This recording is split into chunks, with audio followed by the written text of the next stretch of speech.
Just wanted to talk, that's all. Well, look who we got here. We got Mr. Frankie Baseball joining us live tonight. Frankie, we're going to have some fun tonight because this is the 10th annual 64-game spectacular. Actually, that's a lie. This channel has not been around for 10 years. We've been doing this since 1983.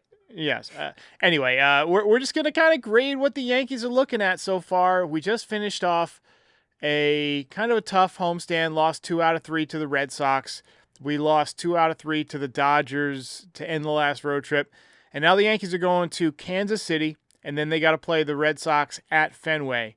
Hopefully it'll go better than this most recent series did. So what I want to do, and I want to get feedback from the audience in this too. This is a participatory podcast. We're just going to kind of take a look at player by player and see, how they grade out versus, what we expected from them this year. So we're going to go in order. We're going to hit all the starting players. We're going to go Wells, Goldschmidt, LeMahieu, Chisholm, all those guys. Then we'll go down through the pitching rotation and the bullpen. We'll spend a little bit less time on the bullpen. We'll kind of just buzz through just because we don't want this to take, 3 hours. But we're going to have some fun tonight. So, Frankie, we're going to start off with Austin Wells. Hitting .221 with 10 home runs, 36 RBIs, 743 OPS, 290 on base percentage. He's only got a 0.5 WAR, which surprises me because you think of him as a pretty valuable catcher. Last year he finished second in the league in WAR among American League catchers. And I think the consensus among Yankees fans was that his offense would be more akin to what we're getting from like Ben Rice right now this year, where, probably hit 20 or 30 points higher, hit for a bit more power, drive in a few more runs. He does have more RBIs, I believe, than Ben Rice does. But, the OPS is under 800. 743 is not bad for a catcher. You'd like to see him get on base at a higher clip than 290. What are your thoughts as far as a grade goes for Austin Wells? Obviously, A+ being the highest and F being the worst. Though we might go lower than F for some guys. Yeah, there's a couple of people in my mind. I'm like, can we give him a G? But no, for Wells, I decided to go with a B- for him. Excuse me here.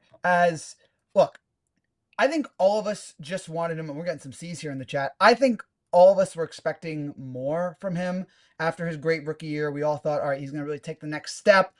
And he's been good. He's had his moments. I think in particular, the grand slam against the Padres was something special. On opening day when he hit that home run against the Brewers. Those were great moments there. But he's been good. He's had his moments, but nothing truly special here. Nothing that you were like, wow, what a great sophomore season from him. So B- from him. I'm not disappointed. I think he's kind of where I thought I had my over-under when we did our over-under for him. I think I had under 19.5 home runs. So, he might hit that, although maybe he'll go on a huge second half here and start to pull something off. But I'm going to go B- for him. Decent, but I think we all expected more. Yeah, I think if I had to give him a grade, I would go C+. I think the power has been good. I would think that the defense could be a little bit better. He's not throwing guys out at the rate that I would like. In terms of just blocking and framing, he seems fine. I don't really notice it that much. I'm sure he calls an okay game. The Yankees pitching staff has been mostly okay. But I want him to get on base at a higher clip. I feel like he's behind in the count too much. I feel like he definitely takes a home run or nothing approach a little bit too often. I like the way he swung the bat the other night where he drove the ball to left field. I'd like to see him do that a little bit more. There's a lot of hits out there, as Paul O'Neill would say. But I'm going C+ for Austin Wells. All right, let's move on to Paul Goldschmidt. So Paulie Goldschmidt here, having a great year, 312 batting average, 7 home runs, 29 ribbies, 833 OPS, 369. Frankie, I think you got to tighten up that webcam there. Get that in a better spot here. But yeah, we're not the most technologically advanced studio here at the Frankie Baseball studios. 833 OPS for Goldie, 369 on base percentage, which is solid, and a 1.7 wins above replacement. I think he has exceeded my expectations. I wouldn't say he's been on the MVP level of Goldschmidt of years past, but for a 37-year-old, he's been more than productive enough. Defensively, he is doing a fine job. I wouldn't say he's been spectacular, but he hasn't been bad either. What's your grade for Goldie? About a B. No, not about a B. Just a B. I was actually gonna give him a B minus, and then thought it over. I'm like, yeah, it's maybe a little too harsh. 7 home run, 312 batting average, which you like to see there. I'm still somebody who, maybe the new guys don't love it, but I still love a good. Whenever I see someone hitting 300 in the batting average, I tend to think they're having a good season. His moments of the year, the pinch hit home run against the Mariners was pretty good. I know you said he has not been great on defense, and that's fair. Although his over the shoulder catch against the Mets, that was great. one of the That was great. highlights. That was one of the highlights of the year defensively for us, and we haven't had that many. I feel like defensive highlights over the last few years, so that was special to see there. But about what I guess I was expecting a little less, just because it's like we're bringing in an old guy, a former MVP. Yeah. Heard this story before. So 312, 7 home runs, 833 OPS. Can't complain too much. I would like to see more, but I don't know how much more we can expect out of him. So I'll give him a B. Yeah, I mean, I think he's definitely better than a B. I think I would put him in like the A minus category. I think defensively, there's been a little bit, here and there, little hiccups here and there, but he's been clutch. He's crushed lefties. I would like to see a little bit more power from the first base position, but he's been driving in runs. He's been getting hits. I mean, I'm not going to complain about a 300 average. He has cooled off a little bit, so I'm going A minus, but still really, really good year so far for Goldie, much better than I anticipated. Let's talk DJ LeMahieu. Just recently got back into the lineup, hitting .258 in limited duty, 2 home runs, 9 RBIs, 704 OPS, 333 on base percentage so far. What are your thoughts on DJ? I know it's only been a couple weeks, but what are you thinking? If you had told me this, asked a couple weeks ago, what I thought DJ would have gotten, it would have definitely been an F. But you know what? Maybe I'm being too generous here. C+. I was expecting bottom of the barrel, and there have been some rough moments. There have been some just horrendous at-bats. But I mean, the 4-hit game against the Dodgers, especially, was one where you're just like, "What the heck is happening? How is he at this age? Is he still pulling it off?" Look, I think this is as good as it gets. I don't expect that DJ is going to go on a comeback player of the year type of campaign here in the second half. So I'm seeing some C minuses. Yeah, maybe I was just being really generous, thinking that again he was going to be complete crap, and he really hasn't. So C+ for DJ. Yeah, I mean, I expected him to be in like the D minus F category, right? I mean, from what we saw last year, he looked completely washed as a player. He's gotten more hits. I mean, flat out, that's what we want him to do.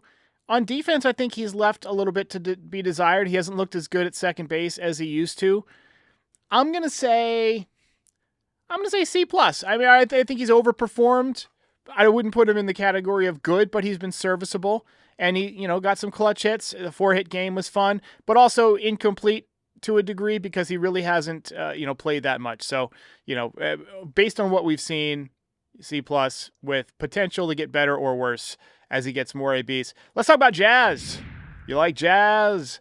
214 average, 9 home runs, 24 ribbies, 770 OPS, made an error while mic'd up on ESPN the other night. 1.5 WAR. He's a ton of fun. He is extravagant. He is just a barrel of joy. But he's still only hitting 214. He went on a big slump before he got injured. Since he's come back, he's been better. He has ditched the torpedo bat. He said he's going to start playing at 70% rather than 100% to save his body, I guess. What's your grade for Jazz so far?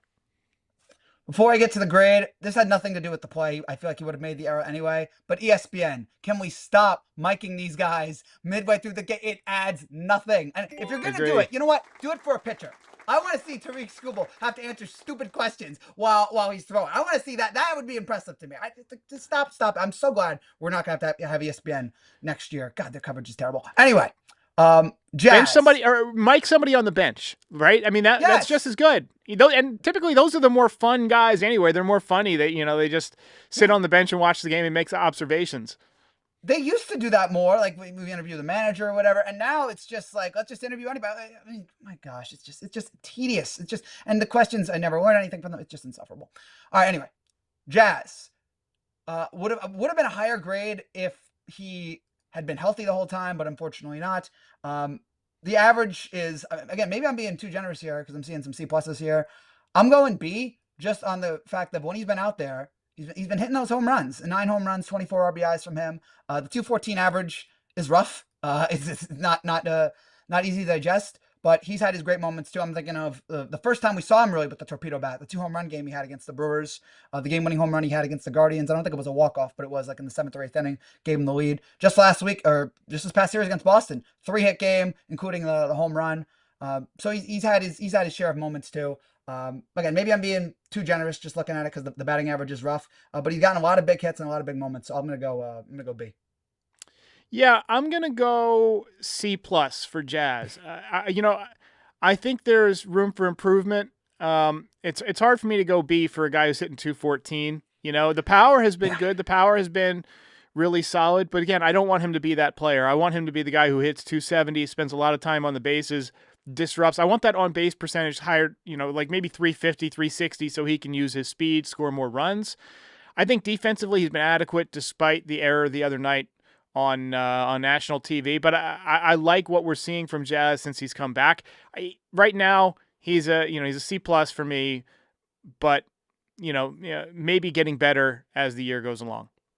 Yeah, my grades are terrible. I just want to apologize in advance. Your comments are going to be nothing but, wow, this guy knows nothing about grades. My apologies. No, I just think you're a very tough grader. I mean, you have high standards, Frankie. High standard Frankie. Exactly. That's your new name.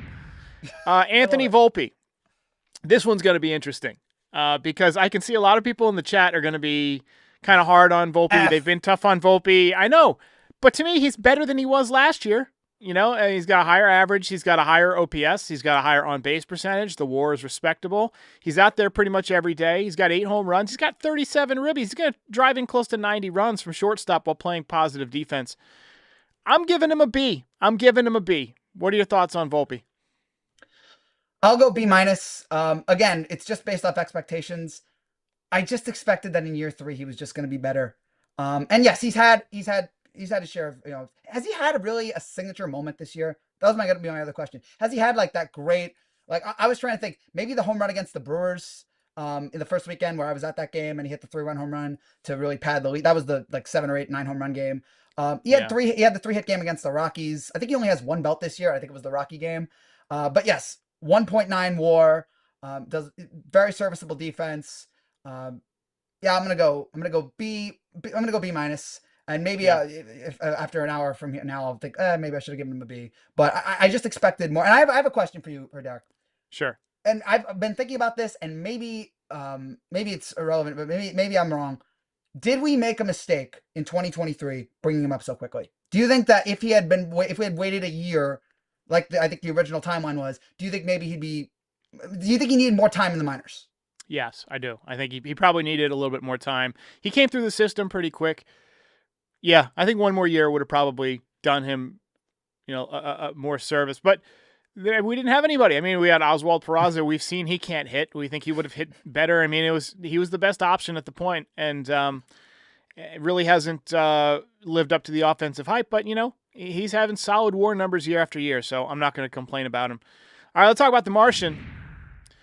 I think Jasson Dominguez, very much human. Right, I mean he's 236, 6 home runs, 25 RBIs. These are not outstanding numbers. 0.4 WAR, but I think we all see the tools that made him such a big prospect, right? And he shows flashes of brilliance, right? A 3 home run game, the walk-off. You see the speed. He's an excellent base runner. I think he's going to develop into a good defender. He's not a good defender yet. I think in a year or 2, he's going to be much better. We've seen guys get better over time.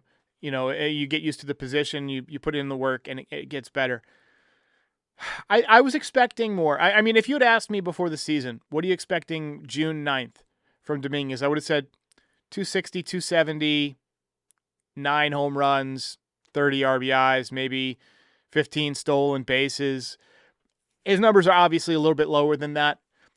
A big part of that has been that he can't hit right-handed. I mean, I just thought eventually he would pick it up. He has not looked good from the right side.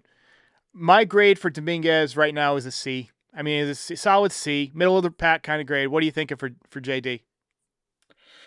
I'm thinking about the same. I'll say C. But I'm not going to kill him because he is, I mean, this is technically, I guess, his first full year as a rookie. So I'm willing to be a little bit more patient with him, but you're right. He just cannot hit. He can't hit for nothing when it comes to hitting righties. He can't hit for nothing. Oh, it's just the best drop. I also wanted to ask you, a year from now, let's say, let's push it farther, 2, 3 years from now, is he still switch hitting or is he just batting lefties? No, I think he'll switch it. I think he'll get better at it. I mean, you do anything enough times, you get better at it. And he's going to continue to see lefties, especially in Yankee Stadium, because he's so dangerous from the right side. So he's going to be put into those situations. You know, it's a park that's built for lefties. They're going to try and turn him around, but it's on him to make the adjustments. At some point this year, if he continues to struggle, I would say bag it for this year. Make the adjustments on your swing path in the offseason. But overall, I mean, I'm pleased with a lot of parts of his game. The walk-off home run was so much fun, dude. I've watched that 100 times. That, to me, is going to be in my mental highlight from this season. You know how every year there's like 1 or 2 highlights that just stick with you, that you don't even need to watch the highlight. You just remember it from that year. Well, you know, what we had last year, we had, you know, the Giancarlo Stanton home runs against the Guardians in the postseason. The Soto home run against the Guardians. We had the Soto home run. I try and block that one out, though. I try and set that one. I know. You know, we had the Judge home run against Emmanuel Clase, sticks in my head. The 3 home run game from Ben Rice. And then, you know, Dominguez is going to be part of this year. I mean, he's going to be part of what I remember, not only the walk-off, but the 3 home run game. So, yeah, solid start, but much room for improvement, just like a few other guys on this list. Let's talk about Trent. I feel that way. I will say there are some years where I don't really have, like 2021, there's nothing that sticks out. Yeah. Well, Aaron Hicks pointing at the baseball. Oh, yes. Oh, my gosh. I just forgot about that. I'm sure we've got 2007, I was going to say, is mine. The A-Rod Grand Slam against the Orioles. That's mine. Oh, man, I still remember where I was that day. That was great. I'll put that in my book. Anyway, Trent Grisham. I mean, you look at his numbers overall, 240. I think he's hit much better than that. He's just been slumping lately. 13 home runs, 27 ribbies, 374 on base percentage. I mean, he's played solid defense, got a 1.4 WAR, 825. This is much better than I expected from him. I mean, when you're talking about grading a player, you have to grade it somewhat on what you expected too, right? I mean, at this point, if you had told me he'd have 13 home runs and 27 ribbies, I'd have said you're crazy, or someone is hurt and he's had to step up. I got to give him like an A-. Like, I think he's done a really, really fantastic job. I'm going to say B+, only because, and I'm no A because he's been kind of dropped off as of late. But yeah, you can't take away, I mean, you said he's doing better than expectation. Who on earth had this? 13 home runs on June 9th. I mean, it is crazy to me, that insane run that he went on. And he's had his share of great moments too. I have them written down. The 2 home run game against the Pirates, where I think we all started to think, oh, something's happening here. He had the game tying home run against the Padres that I think led to someone hit a walk-off that night, walk-off single. I can't remember who it was. 2 home run game against the Mariners. He's had his share of excellent moments. And yeah, the Trent Grisham trade, that is what it is known as. He has certainly paid off dividends for us for the most part. And yes, he's cooled off as of late, which I guess is he's come back down to earth a little bit, but hopefully he'll be able to figure something out. But so far, yeah, I'll go B+ for him. Would like to see him get back into a groove here, but you can't be mad about hitting 13 home runs at this point. I think there's another hot streak or 2 in there this year too. I think he's cooled off, but he's shown me enough that I think he'll get hot again. Cody Bellinger. You know, this is one of those guys where I expected better numbers than he has, but his numbers are still pretty decent. I mean, 790 OPS is nothing to sneeze at. He's got 9 home runs, 35 ribbies. Probably going to drive in 90 runs. Hit to about what he hit the last couple of years in the 260s, 270s maybe. The on-base percentage could be a little bit higher. I think he's been fantastic defensively. I mean, how many great game-saving catches has he made in the 9th inning?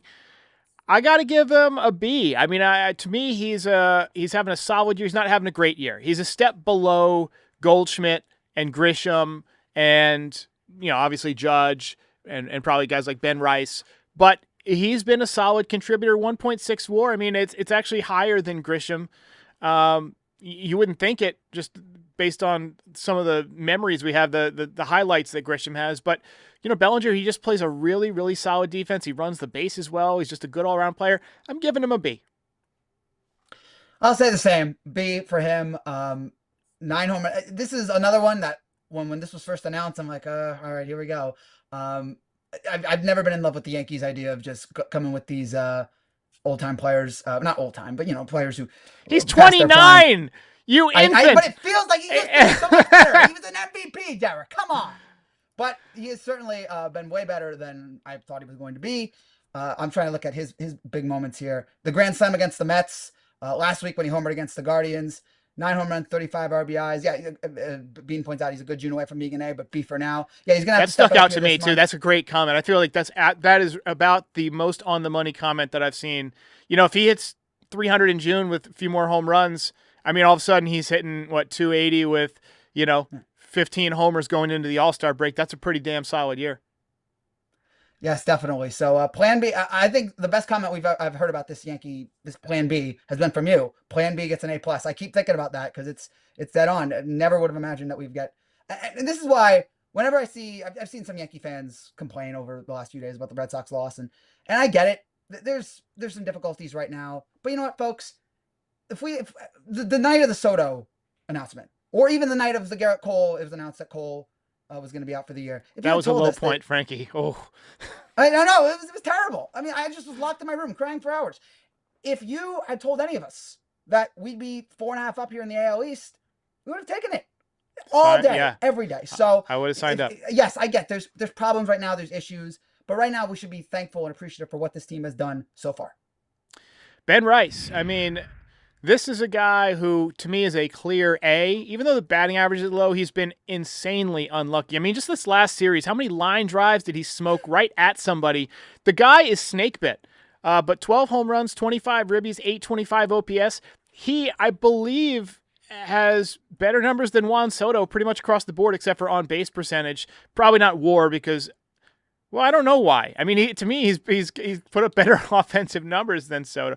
But I mean, for the cost, he's been everything that we could have dreamed of. And if you had said that the man he's filling in for, Giancarlo Stanton, was having this kind of year on June 9th, hitting 240, 12 home runs, you'd have been like, okay, yeah, that's kind of what I expect from Giancarlo to this point. So he has filled up, much like Luis Gil filled in for Garrett Cole last year and went like 10-1 while Garrett Cole was injured. Ben Rice stepping up while Giancarlo's been injured has been huge, and for that, I'm giving him an A. I'm giving him an A. Well, then, if you had told me that Giancarlo had put up those stats, my response would have been, wait, Giancarlo played the whole season? No way. I would have just been shocked that his body didn't just completely explode at playing that many games. And hopefully Stanton will come back here, although that will create some issues, as we've talked about here, for the Yankees. I'm going to give him an A-, and the only reason why I cannot give him an A or an A+ is because he has not made Derek shave his head yet. And I just feel like last year was the top. Like last year, nothing will top Derek getting his head shaved and then getting called out about it in the New York Post and on the Yes broadcast. So just on that. Would have been nice if they said my name or the name of the podcast on the Yes broadcast rather than influencer. Yankee influencer. Come on. All right. Well, I think that brings us to the captain. Before we get to the pitchers here, I mean, there's no question that Aaron Judge is an A+ from me. I'd imagine he's an A+ from you, Frankie. I just wanted to take a minute to look at his numbers on the screen. 396 average. I was watching one of those Yankee Classics not too long ago, and it was like a 1999 game, and it was July or, maybe, I think it might have been David Cohn's perfect game or something like that. So it was July, and Derek Jeter was hitting 376. And I was thinking, Judge is hitting 20 points higher than that with infinitely more power. I mean, what we're seeing from this guy, everybody always says, oh, we've never seen this. We really haven't. We have not seen this. This guy is Tony Gwynn mixed with Barry Bonds. Okay? It's insanity. I was actually going to give him a B. I'm actually kind of disappointed, but no, I'm kidding. Frankie. I'll just leave you a B. No, that's fair. That's fair. I'll just leave you with this tweet from Bob Nightingale. This really says everything I want to say. Aaron Judge with 23 home runs and a 396 batting average is the only player in modern era baseball history to produce this many home runs with this high of a batting average in his team's first 64 games of an MLB season. That is just remarkable. Just pretty solid. We run out of him for this guy. He is something we've really never seen before. He's the best. He's going to win his third MVP, and it's A+. Also, have we ever? You've been following baseball a lot longer than I have, Derek, and there were, I've been following for a long time. There were a couple years where I was out of it though. Have we ever seen an MVP race over at this? It's June, and to be fair, it was over the first weekend of the season when he had when he had that 4 home runs in 3 games. That's when it was over. And I've been watching long enough. Think of a time in history of baseball where that's happened. I've been watching long enough to know nothing's over till it's over. I mean, in June at this point we would have said it was over, and then he had of 2023, I guess, and then he had the toe injury, right? I mean, nothing's over till it's over. But Cal Raleigh, 26 home. I mean, what's Cal Raleigh's WAR? Somebody in the chat, find me Cal Raleigh's WAR on Baseball Reference. I'd be surprised if it's higher than 5.2, but it's got to be pretty high. And if the Mariners make the playoffs, I mean, he might steal some votes, but I think Judge is for sure going to get it.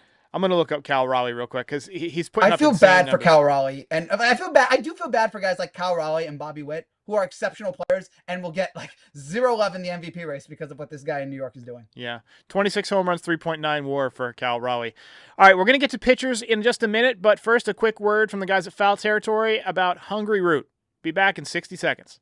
This one's easy for us to talk about. I'm a huge fan of Hungry Root. They're delivering groceries that we want and groceries that we didn't know we want, but we want. Oh yeah, they every box that I get from Hungry Root has a new snack in it that I'm like, oh, this looks interesting, and then I try it, and I'm like, oh, I might need some more of those. So they're great at not only getting the groceries you want, but they surprise you with tasty little treats that you didn't know you needed. Agreed. Turkey jerky. There was like a chocolate pudding thing where I'm like, I'm not a big chocolate pudding fan. Then I have it, and I'm like, this is awesome. So they can cater to your needs. You got gluten-free, or you're looking for a certain diet that you want to fulfill, or there are certain items that you love. They learn along with you. You let them know your preferences. They just nail it. Take advantage of the exclusive FT offer, please. For a limited time, get 40% off your first box, plus get a free item in every box for life. Go to hungryroot.com/FT. Use code FT. That's hungryroot.com/FT, code FT, to get 40% off your first box and a free item of your choice for life. All right, so next up, we're going to say Carlos Rodon, who got shelled. I guess it was Friday. No, what was it? Saturday? What day did he get shelled? He got shelled. It wasn't yesterday, was it? No. No. I don't remember. I should know this. Somebody in the comments help us out. All the games are running together for me. Yesterday. Yeah, maybe it was yesterday. It was yesterday. Yeah, yesterday he got hit hard. Gosh. I know, man. All the games at this time of year go together. 5 runs in 5 innings, 2.87 ERA. On the season, 8-4 record. Got more than a strikeout per inning by a lot. He's got 84 2/3 innings, 103 strikeouts. I mean, you take out yesterday and a couple of the early flubs, he's been awesome, but you can't take those out completely. I'm going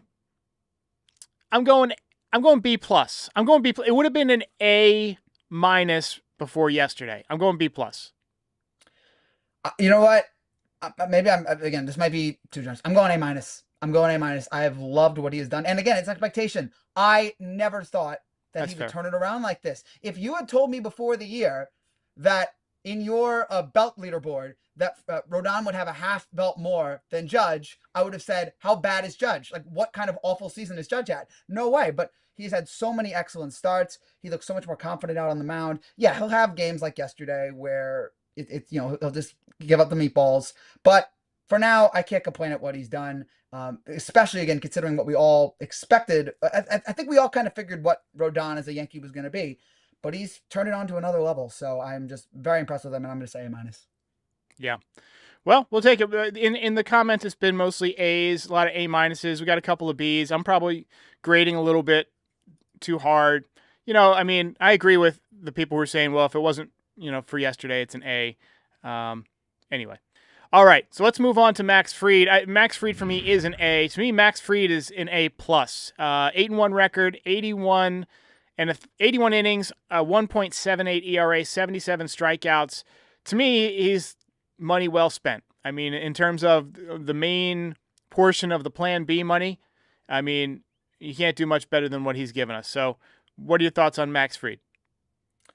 I actually, just like how you gave one game affected your rating on Rodon, one game will affect my rating on Fried, and that is the Dodger game. The fact that he started off well, but the fact that he wasn't able to finish off against the best team in baseball, I think we all still agree, talent-wise, they're still, even not the standings say that, but just based on talent, that they're probably still the best team in baseball. The fact that he wasn't able to finish it off, went from A+ to A. So, but again, I can't complain about this. He has stepped up in a big way for us. 1.78 ERA and had so many outstanding outings.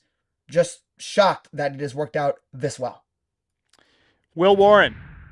3-10 last year with a horrible. That wasn't his record. He had a 10 ERA. I think he was 0-3 with a 10 ERA last year. I get my numbers mixed up. So he's improving. Yeah. 4-3, 5.34. He's had some stretches this year where he's been really good. He's got more than a strikeout per inning, 75 strikeouts and 57 and a third. This is one that I struggled with. Frankie, I want to get your grade first. I went with a C. I thought about C+, but I'm going to go C. Just too inconsistent for my taste. And if we're going to have that third starter, if he wants to be that for us in the postseason, it's got to be better than that. You can't have just some of the terrible outings that he's had out there. So I'm going to go C. I landed on C+, and the reason I did that is because, one, like we've talked about, expectations. I expected it to be much worse, right? I expected a D-level performance, an F-level performance, and to me, he's been better than that. But he also hasn't quite been consistent enough, like you said, for like an upper echelon grade in the Bs or As, obviously.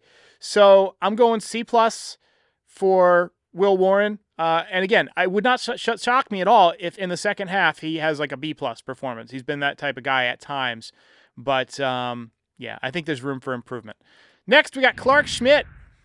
2-3 with a 4.04 ERA, 49 innings, 50 strikeouts. Another guy who's been mostly inconsistent. He started off the year kind of hurt and a little bit behind. And Frankie, we need to get you a little zip tie for that thing, for that webcam Just there. tie it up there. Yeah. So what are we doing with Clarke Schmidt in terms of a grade? B-, I think. Maybe that's too high, but 4.04 ERA.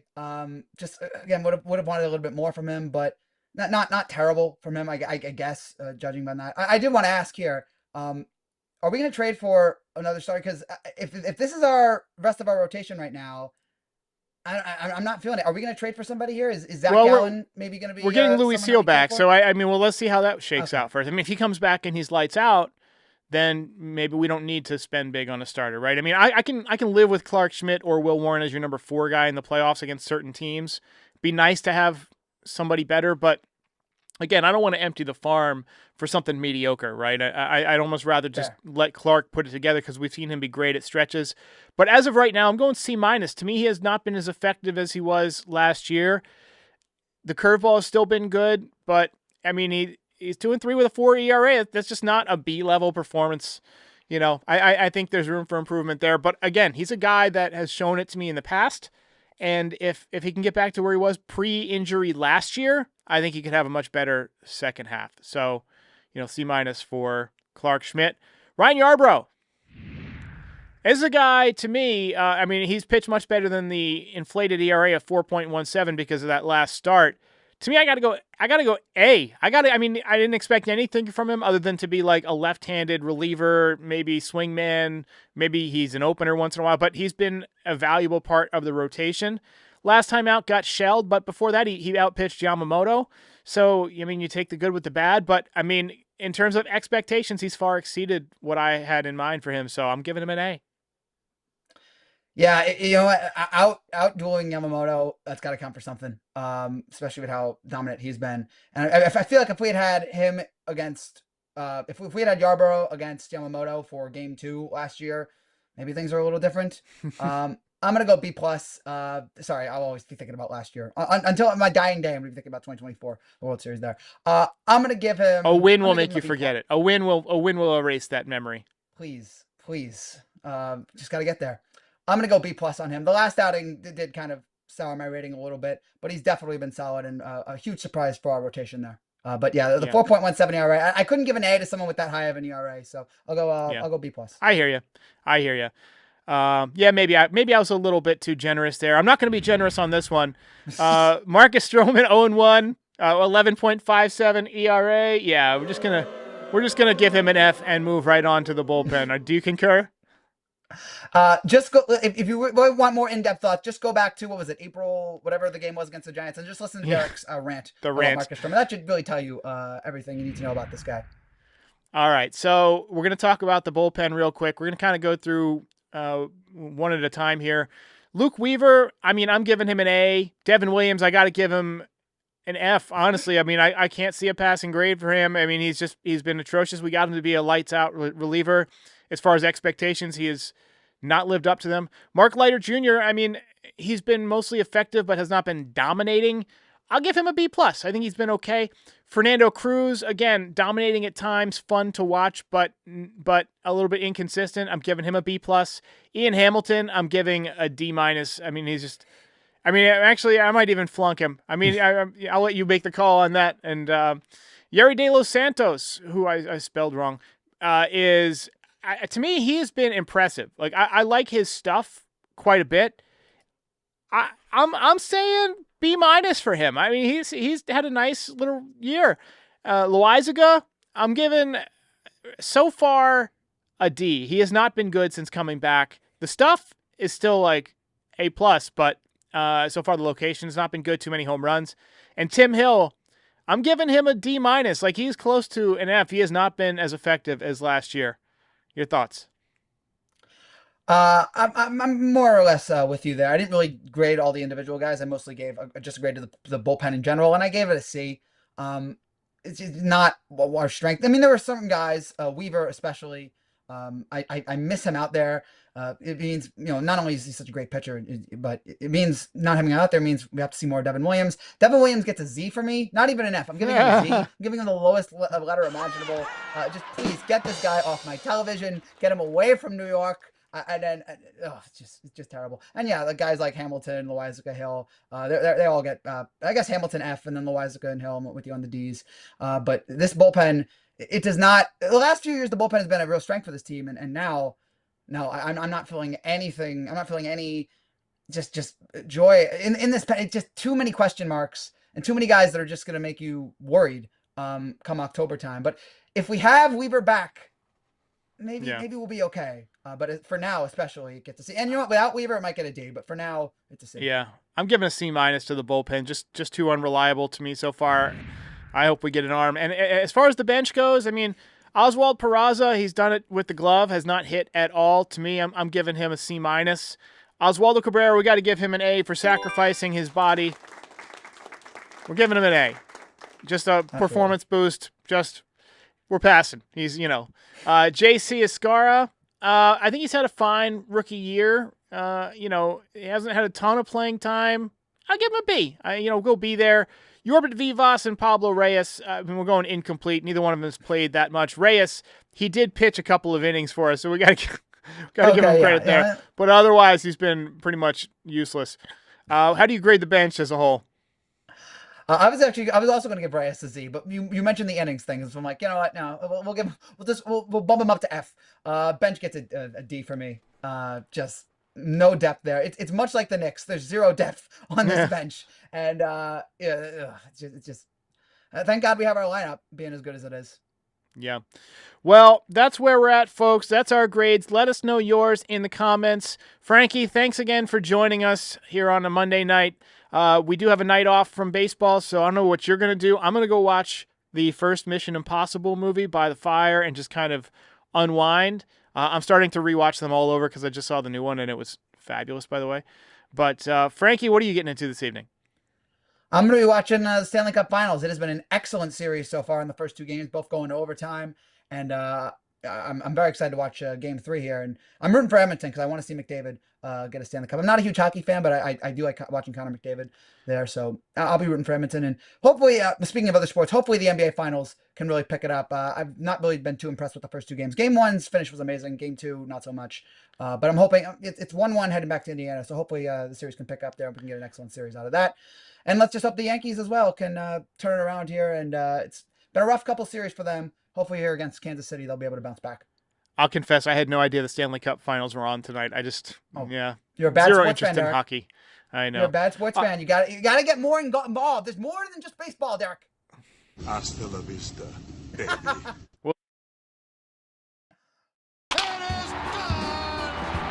If you made it this far, do us a favor, hit the like button, hit the subscribe button, and join our community. You can also be a part of the show by calling in at 718-899-1068. Also, part of the way that we maintain and fund all of this is through NYYDesigns.shop. Check it out now. Get all sorts of fun Yankees merch, hats, hoodies, zip-ups, beanies, mugs, you name it. We've got it. Check it out, NYYDesigns.shop. And check out Pinstripe Territory on all your favorite podcast platforms. We are the official Yankees podcast of the Foul Territory Network. We're here for post-game shows after every single game, and we're here before a lot of games to talk about the game, preview the lineup, the pitching matchups, and things like that. And we're here all off-season to talk about the latest in Yankees rumors, news, etc.